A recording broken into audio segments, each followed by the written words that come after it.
Berjumpa lagi kita dalam rancangan Roda Goreng. Episod kali ni, stereotip terhadap perempuan memandu. Apa-apa berlaku je Perempuan. di atas jalan raya ni mesti perempuan punya. Faham? Betul.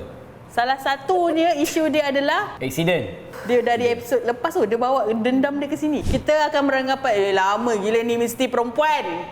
Dia punya parking side kadang 15 minit rasa macam kita nak tolong parkingkan. Yes. Saya pernah naik dengan akak ni, dia parking side dia memang power. Pap pap pap pap settle. Pap, 3. Saya prap. Dinding jatuh. Kadang-kadang dekat tol dah Baru nak sampai ni. Tengah mencari. Tak sanggup ke mana? Tapi bukan perempuan saja, lelaki pun sama.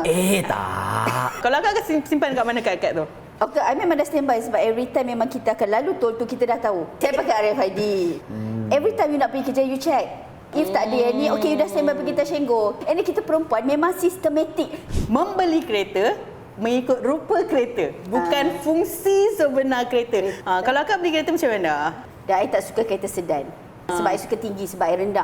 Mungkin bas beli tu tak terfikir yang kau kena charge. Betul. Tahu-tahu bawa je lah bateri habis. Dia tak fikir And then future. sekarang kalau you perasan pun macam fashion. Orang pakai yang ni, Isyak kau nak pakai juga. Lagi satu stereotip di atas jalan raya adalah berdasarkan sumber yang saya tengok ni. Perempuan ni lambat membuat keputusan di atas jalan raya.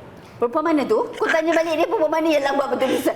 Lah baru sekarang kau nak masuk kanan. Ni daripada lane kiri, lepas tu dia ada Tapi exit sama, sini. perempuan jadi co-pilot pun teruk kak. Kanan, tangan kiri. Oh, yang tu. Ada juga. Perempuan memang macam tu lah kak. Betul, I pun Saya macam jarang jumpa lelaki yang salah direction. Sebab dia pakai otak medulla oblongata je kot ya sikit. Dia nampak bijak dalam episod kali ni. Masa I naik dengan lelaki I pula, selalu macam kita kat sebelah, dia akan drive pun dia akan cakap apa, okey yang slow macam tu, ni perempuan lah ni, lelaki type, berarti dia memang akan keluar perkataan tu. Ni perempuan yang bawa. Kalau I tak cakap ni, I pergi tengok dulu, perempuan dah.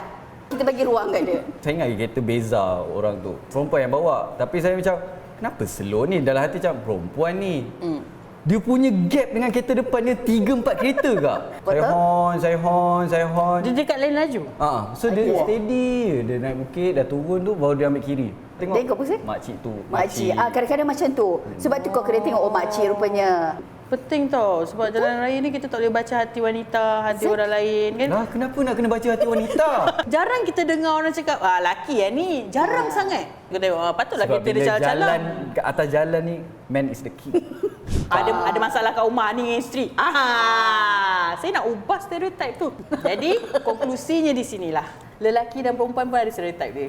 Lelaki macam ni, lelaki perempuan benda sama je sebenarnya. Sama. Manusia dia sebenarnya pasal personal issue lah kita kan. Perempuan, lelaki sama je. Kita berkongsi jalan raya yang sama. Betul? Kita membawa nyawa kita dan kita kena fikir nyawa orang sekeliling kita. Memandu tu lebih peka, alert, fikirkan bukan diri sendiri tapi orang sekeliling kita. Jumpa lagi kita dalam rancangan Roda Goreng di episod akan datang bersama mungkin guest-guest yang lain. Dalam rancangan apa guys? Roda Goreng! Deng dong deng deng.